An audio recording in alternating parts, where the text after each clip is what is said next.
today. We're hoping that more of our citizens will join. We do know that 54% of Hoosiers do favor reduced and relaxed sentencing and hemp production, all of which is in Senate Bill 580, authored by Senator Karen Talion. She'll be here a little later to talk about her bill.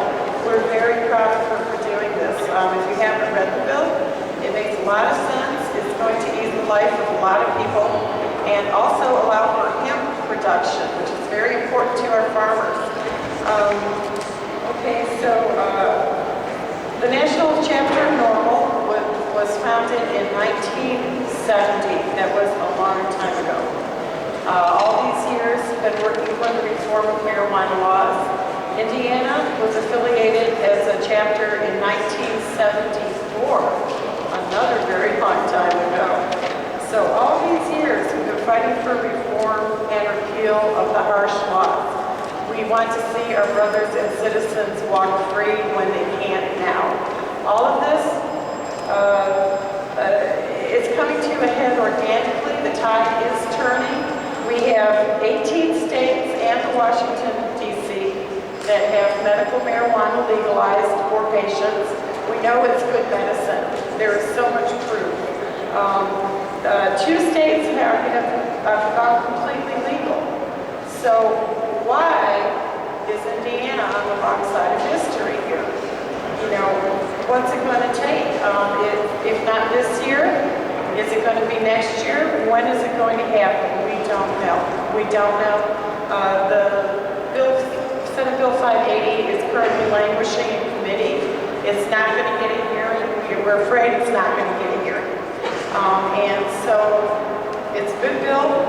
It's just being sat on. We don't understand this. No reasons are being given. It's not a priority for the state of Indiana, maybe. I don't know. But what can we do? What can we do about this? Well, we can call our legislators. We can email our legislators. We can, most importantly, show them by how you vote. You know, Senator Young is the chairman committee chairman. You will not hear his bill. Let him know. Let him know how you feel about this. He is my representative, he's my senator. Will I be voting for him? I don't think so. So really that's all we can do. We don't have a referendum. So yeah, anyway, I've talked long enough. Want to go ahead and introduce our first speaker?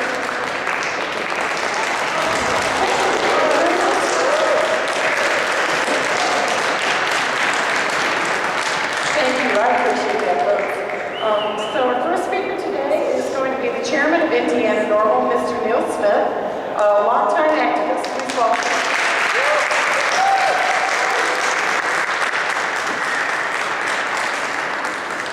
Hello, I'm glad to see all of you folks here. I'm Neal Smith. I'm chairman of Indiana Norml. I have 40 years of marijuana activism experience between Indiana and Kentucky.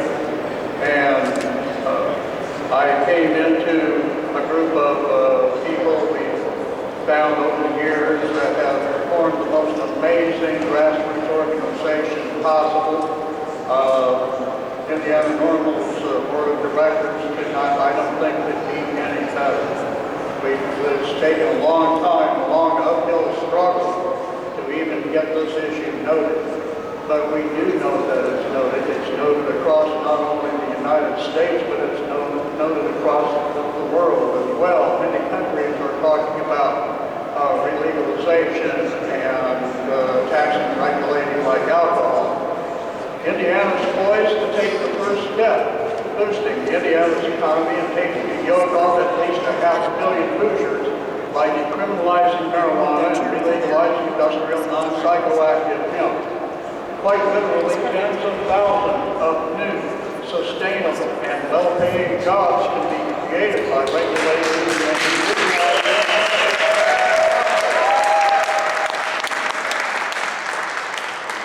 tax revenue could be well into the millions of dollars. Prison overcrowding would be greatly reduced, as would costs of arresting, prosecuting, and incarcerating Hoosiers who don't make crimes in Florida.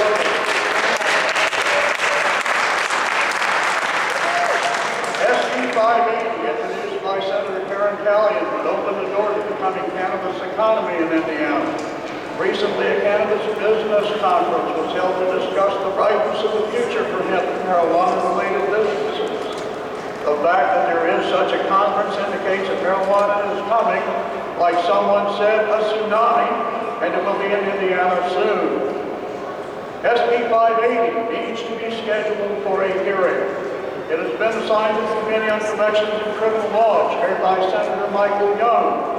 The legislation opens the door to economic freedom for our state and could put Indiana in league with the rest of the nation in realizing the cure for many of society's ills lies with a green, natural plant.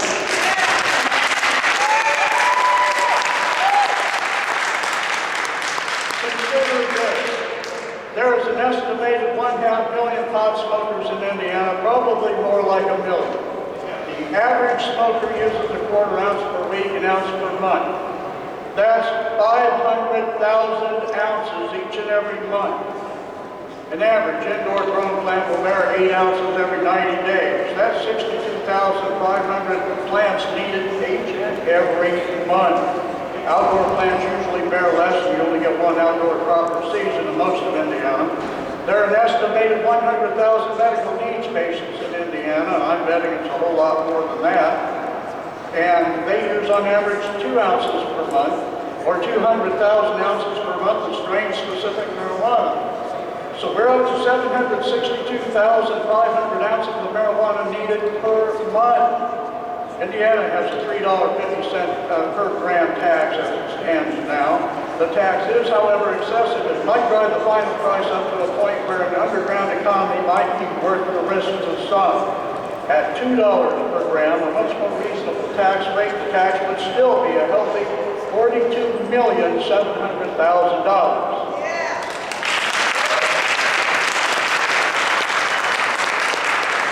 Now bear in mind, these are conservative figures.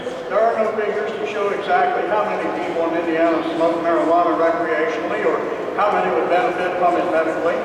Indiana's population is approximately 6.5 million. A sixth of the population using marijuana is not unreasonable. We know marijuana holds the key to curing cancer, as has been shown to cure 7 of 10 cancers, so every cancer patient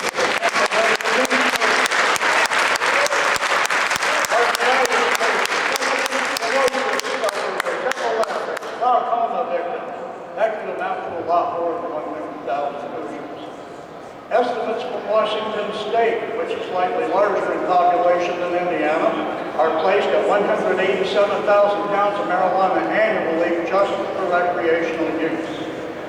Bear in mind that medical marijuana can be different from recreational use marijuana. Medical marijuana requires certain strains to treat certain ailments, whereas that's not necessary for recreational use, where therefore not just any old marijuana can be grown for medicine.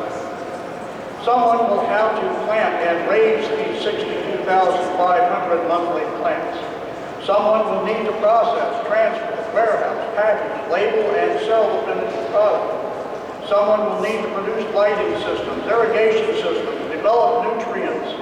This would be a great time to develop solar lighting, calling for workers to build those systems, or better yet, switch to hemp fuel to provide energy.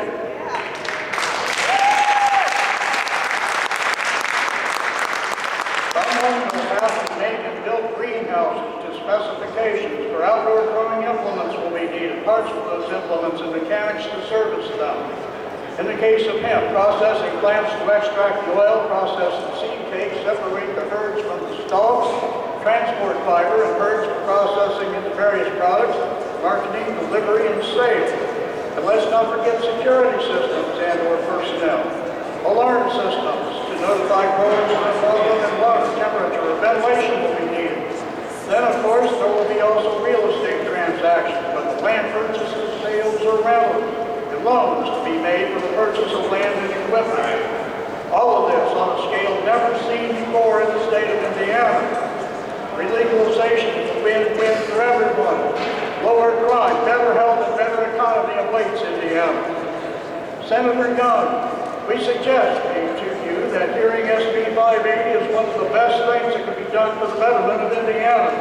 100 years ago, in 1913, Indiana was one of of the first states to prohibit marijuana, let's not be one of the last states to fix that tragic